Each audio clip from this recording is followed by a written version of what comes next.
अपनी रिटायरमेंट के दिन देश के मुख्य न्यायाधीश जस्टिस संजीव खन्ना ने यह साफ कर दिया कि वो किसी भी तरह का सरकारी पद स्वीकार नहीं करेंगे। हालांकि उन्होंने कहा कि वो कानून के क्षेत्र से जुड़े हुए काम करते रहेंगे। जस्टिस संजीव खन्ना का कार्यकाल भारतीय न्यायपालिका में चीफ जस्टिस के तौर पर हमेशा याद रखा जाएगा।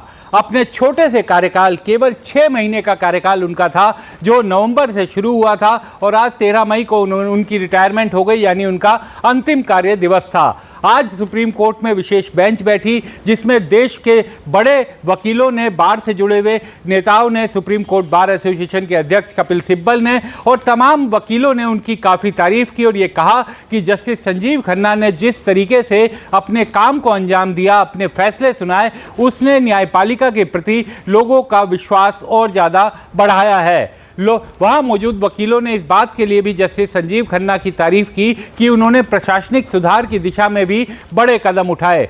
Justice Yashwant Verma, Delhi high court के जज, जब उनके घर पर ये पाई गई कि बड़ी संख्या में नोट पाए गए उनके घर पर आग लगने के बाद, उसके बाद जिस तरीके से जस्टिस संजीव खन्ना ने सब चीज़ों को सार्वजनिक किया, लोगों के बीच में डाला और बाद में एक 3 सदस्यीय कमेटी भी बनाई, उस पूरी प्रक्रिया में जिस तरह की पारदर्शिता बरती गई, उसकी भी सबने तारीफ की। इसके अलावा जस्टिस संजीव खन्ना के आग्रह पर ही फुल कोर्ट बेंच बैठी और उसने ये फैसला किया कि सुप्रीम कोर्ट और हाई कोर्ट के तमाम जज अपनी अपनी संपत्ति का ब्यौरा सार्वजनिक करेंगे। यही कारण रहा कि सुप्रीम कोर्ट के अधिकांश जजों की संपत्ति अब सार्वजनिक है और वो लोगों के बीच में है। सुप्रीम कोर्ट की वेबसाइट पर वो डाली गई है। जस्टिस संजीव खन्ना ने अपने अंतिम कार्य दिवस पर यह भी कहा कि न्यायपालिका के प्रति सम्मान कमाया जाता है, उसे अर्न किया जाता है लोगों के बीच अपने काम से। आपको ये भी याद दिला दें कि जस्टिस संजीव खन्ना के चाचा जस्टिस HR खन्ना भी सुप्रीम कोर्ट के जज रहे थे